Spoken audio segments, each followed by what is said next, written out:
Hello everyone, welcome to a online solution. मैं हूं अशफाक। कैसे हैं? तो यहाँ पे मैं आपके लिए साइंस का इम्पोर्टेंट सब्जेक्टिव क्वेश्चन लाया हूँ और यहाँ पे आपको बायो का मिलेगा। ठीक है, बायो का यहाँ पे 5 सब्जेक्टिव क्वेश्चन लाया हूँ जो कि बहुत इंपॉर्टेंट है 2021 एग्जाम के लिए। अच्छा, एक स्टूडेंट कमेंट करे थे, सर जो आप थंबनेल पे लिखे हैं कि यही प्रश्न आएगा, तो मैं उनको बोलना था तो यार कम से कम याद तो कर लो यही बहाने से। अब देखो क्वेश्चन वहाँ पे लिखना पड़ता था कि बच्चा कम से कम आए, देखे, पढ़े तो कम से कम। तो आप उल्टा नेगेटिव मत जाओ, पॉजिटिव की ओर बढ़ो, हमेशा पॉजिटिव बढ़ो। ठीक है, आएगा नहीं आएगा एग्जाम में वो उससे मतलब नहीं है, लेकिन सवाल इम्पोर्टेंट है, सवाल एग्जाम में आया हुआ है तो बस लाजमी है कि अगर आप क्लास 10 में पढ़ रहे हो तो उन सभी सवाल को आपको याद होना चाहिए। क्योंकि कौन सा सवाल आ जाएगा ये मुझे भी नहीं पता। एक टीचर क्या करता है, गेस करता है। गेस करने मतलब, गेस मतलब क्या होता है, अनुमान लगाना, अनुमान लगाता है। ठीक है, तो ये मत देखो कि सर ये सवाल आएगा, कि बहुत सारे स्टूडेंट कमेंट करें ये सवाल आएगा सर, ये सवाल आएगा, नहीं आया तो अरे यार, अरे कम से कम पढ़ तो लो। तुम पढ़ रहे हो या तो फिर सौदा कर रहे हो एग्जाम का, बोलो, है ना? पढ़ रहे हो ना तो समझिए, पढ़िए, समझिए और एग्जाम में आ जाएगा तो छाप दीजिएगा, क्या दिक्कत है? तो आइए स्टार्ट करते हैं। ठीक है, वीडियो शुरू से लेकर आखिर तक देखेंगे और अपने कॉपी में नोट करने की कोशिश करेंगे। यहाँ पे बायो का इंपॉर्टेंट सब एनसीईआरटी का ही सवाल यहाँ पे। सबसे पहले सवाल यहाँ पे कि यौन आरंभ के समय लड़कियों में कौन से परिवर्तन दिखाई देते हैं? एनसीईआरटी का ये सवाल है, यौन आरंभ के समय लड़कियों में कौन से परिवर्तन दिखाई देते हैं? तो आंसर होगा यौन आरंभ के समय लड़कियों में निम्न परिवर्तन दिखाई देते हैं। पहला हो गया शरीर के कुछ नए भागों जैसे कि कांख हो गया, जांघों के मध्य जननांग अंग हो गया, वहाँ पे बाल निकलना। पहला ये डिफरेंट पता चलता है, परिवर्तन होता है। दूसरा है हाथ पैर पर महीन रोम आ जाना, है ना? हाथ पैर पर महीन रोम आ जाना, ये भी एक परिवर्तन है। तीसरा है त्वचा तैलीय हो जाना, मतलब तैलीय टाइप का त्वचा जो चिपचिपा हल्का सा थोड़ा, है ना? कभी कभी मुंह मुंह से मुंह नहीं, मुहासे, सॉरी, कभी कभी मुहासे निकल आते हैं।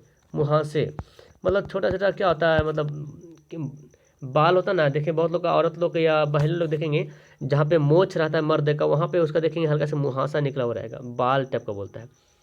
वक्त वक्त वक्त नहीं है यहाँ पे, वक्ष होगा, वक्ष, वक्ष के आकार में वृद्धि होने लगती है।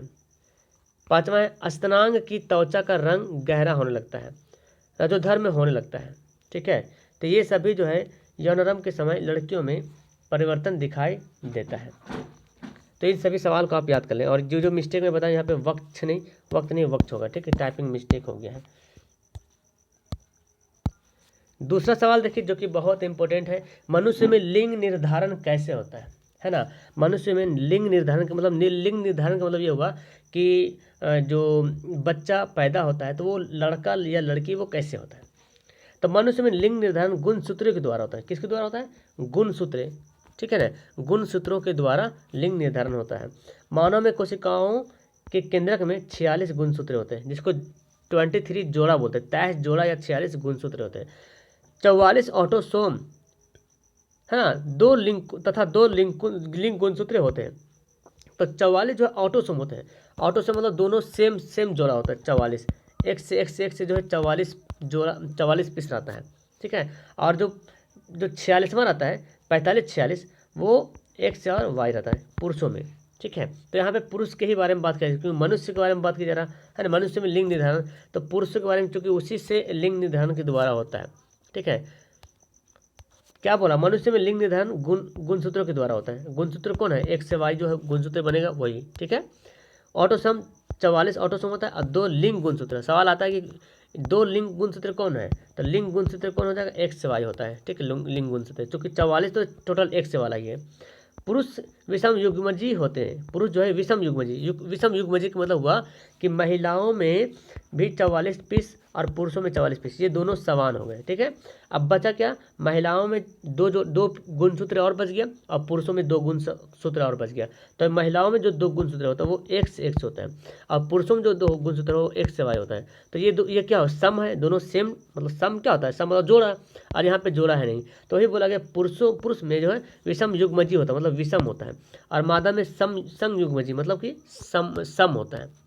गुणसूत्र 2 प्रकार के होते हैं, दैहिक गुणसूत्र और लैंगिक गुणसूत्र, ये 2 प्रकार के गुणसूत्र होते हैं। मनुष्य में एक्स तथा वाई, लिंग गुणसूत्र किसमें, मनुष्य मतलब मेल में बोला जा रहा है, जबकि स्त्री में 2 लिंग गुणसूत्र दो एक्स लिंग गुणसूत्र होता है। मैं बताया मनुष्य में एक्स वाई होते हैं और स्त्री में एक्स ही 2 लिंग गुणसूत्र होते हैं।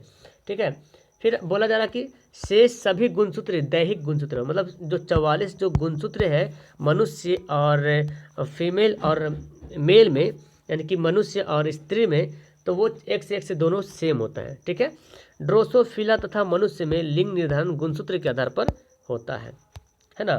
ड्रोसोफिला तथा मनुष्य में जो लिंग निर्धारण गुणसूत्र के आधार पर ही होता है। मनुष्य में वाई गुणसूत्र होता है होना मनुष्य में वाई गुणसूत्र होना नर की उत्पत्ति है।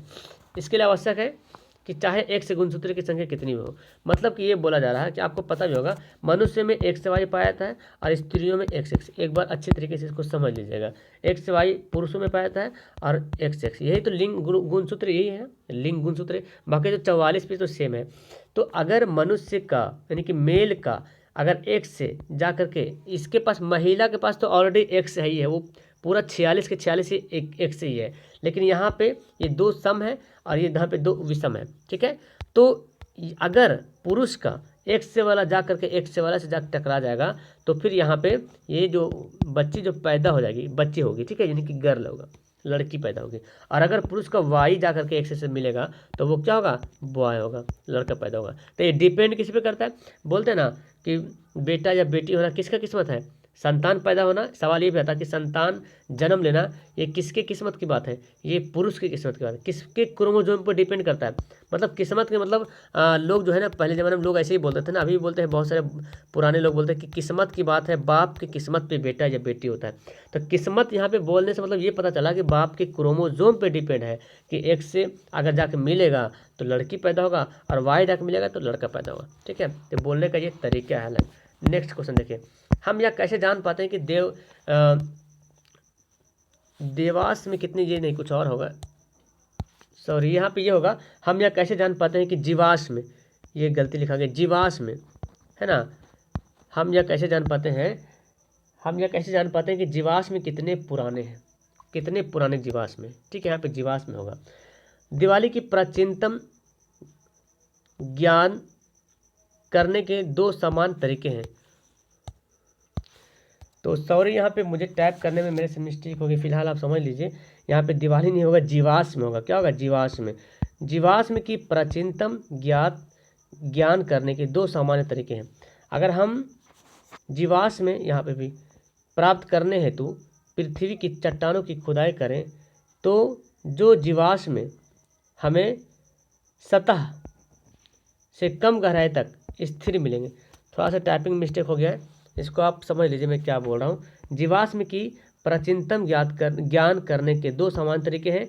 अगर हम जीवाश्म में प्राप्त करने हेतु पृथ्वी की चट्टान की खुदाई करें तो जो जीवाश्म में हम सतह से कम गहराई तक स्थित मिलेंगे वह निश्चित तौर पर अधिक गहराई प्राप्त जीवाश्म में से नूतन होंगे। ठीक है, एक जीवाश्म की, देखो यहाँ पे सही लिखा है, एक जीवाश्म की आयु ज्ञात करने के लिए वैज्ञानिक तरीका रेडियो कार्बन काल निर्धारण है। ये बहुत इंपॉर्टेंट यहाँ पे याद करें, रेडियो कार्बन काल। ठीक है, जीवाश्म की आयु ज्ञात करने के लिए रेडियो कार्बन काल।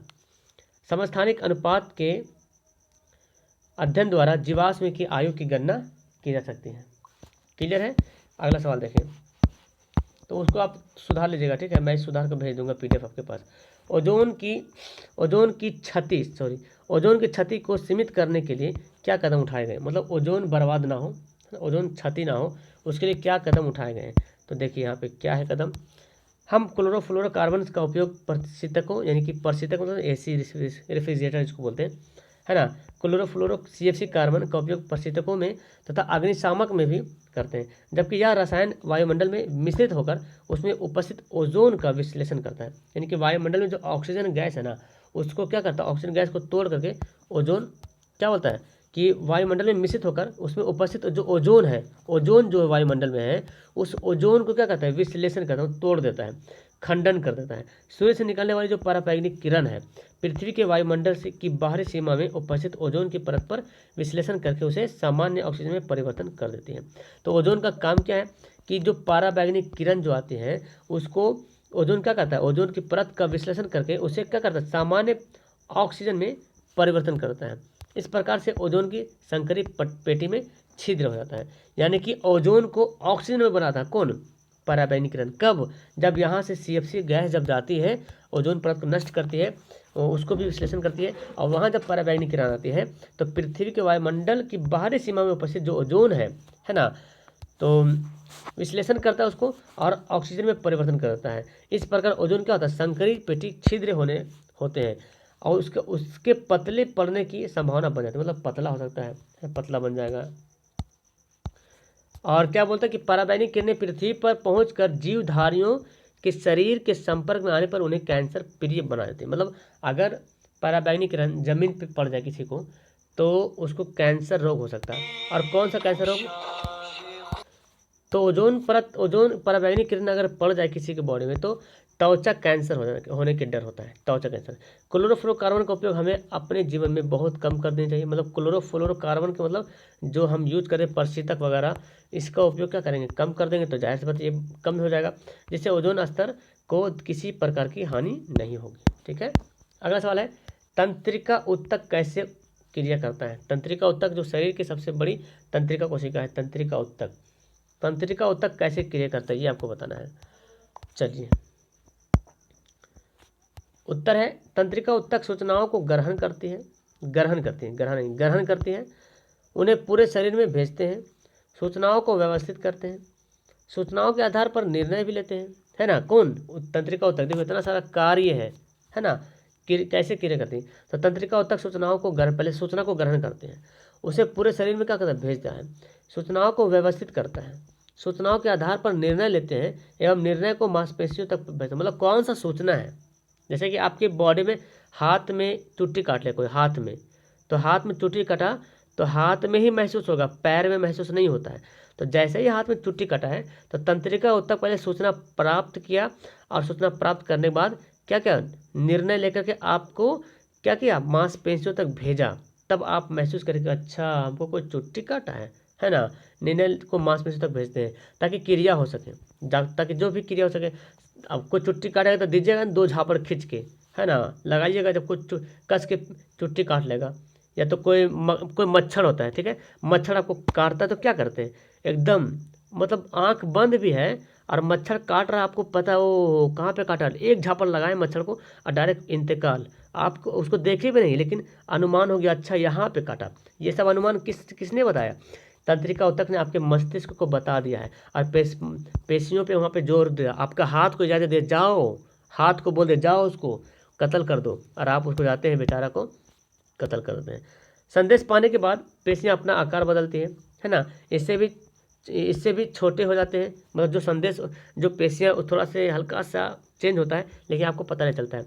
इसमें विशिष्ट प्रोटीन पाया जाता है, किसमें, पेशियों में। यह प्रोटीन पेशियों के आकारों को बदल देती है तथा तंत्रिका से प्राप्त होने वाली विद्युत तंत्रिक के आवेग के अनुसार उनमें अनुक्रिया उत्पन्न होती है। उसके बाद क्रिया मतलब उसका आकार बदलेगा, आकार चेंज होता है। जैसे तुरंत चुट्टी काटा या कोई मच्छर काटा तो वहाँ पे इतना थोड़ा सा चेंज आता है जो पता नहीं चलता उतना, ठीक है। तो आप तुरंत फिर उसको अनुक्रिया उत्पन्न करते हो, तुरंत अपना जो प्रतिक्रिया जाहिर करते हो, है ना। तो यहाँ पे देखो इन सभी सवाल को आप कॉपी में लिख लीजिए, और ये सवाल थोड़ा सा मिस्टेक, इसको हम सुधार देंगे, ठीक है। ये सवाल इसको हम सुधार लेंगे, इसके बाद फिर इसको PDF में भेज दूँगा, ठीक है। तो यहाँ पे मैं आपके लिए 10-15 मिनट हो रहा है, आपके लिए 5 सवाल बहुत इंपॉर्टेंट, इसको नोट कर लीजिए और कोशिश कीजिए इन सभी सवाल को याद करने के लिए। ओके, अच्छी लगी वीडियो तो लाइक कर दीजिएगा। Okay, bye.